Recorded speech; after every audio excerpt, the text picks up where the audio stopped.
ko, hindi na naman lihim sa inyo na yung friend namin na si Abigail Habel ay nakuha ni Brilliant. Kaya naman we, as a very, very supportive and mahal na mahal talaga namin siya mga ate ko, nag-prepare kami ng konting surprise para sa kanya. Actually, pinaghandaan talaga namin to ni Yen. Actually, yun nga, nag-effort kami kasi sobrang love namin talaga siya. So, meron akong ginawa. This one, ayan. So, ako talaga nagawa nito mga ate ko, ayan. And sana magustuhan niya. So, made with love. And then, inaral ko actually kung paano gawin yan. And then, ito, meron akong pinagawa. So, mapakita ko sa inyo. So, eto mga ate ko, pinagawa ko na talaga to in advance. So, sana magustuhan niya to.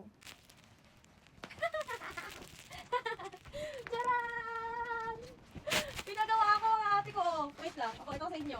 So, ayan, mga ate ko, nagpa-tarpaulin talaga ang ate nyo. So, mamaya, ipapakita namin sa inyo kung ano yung magiging reaction niya. So, ayan mga ate ko, machi-machi pa nga kami ni Yen dito. And finally, nagkita na rin kami. So, we're here. Ikakabit na namin yung tarpaulin. Nakakainis. Ano sabi? Huwag ka naman wala ka dito ulitin ko. Ito na. Huwag ka tumawa. Ito na.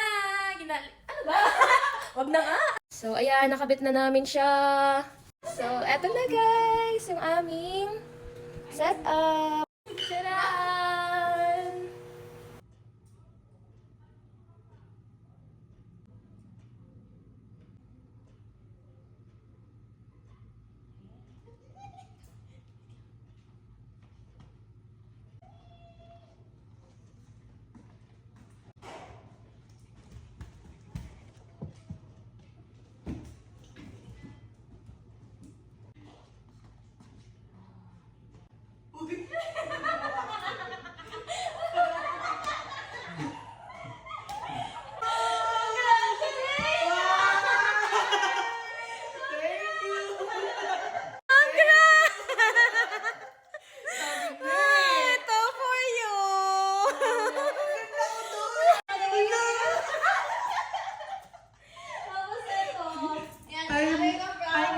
Eto, gawa namin ni Yenny kanina. Ayan, gawa ko.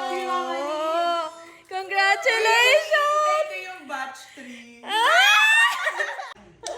Ayan siya.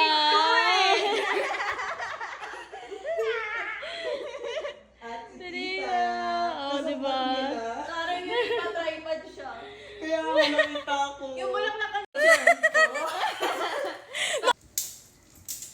Diba? First time. Ayan.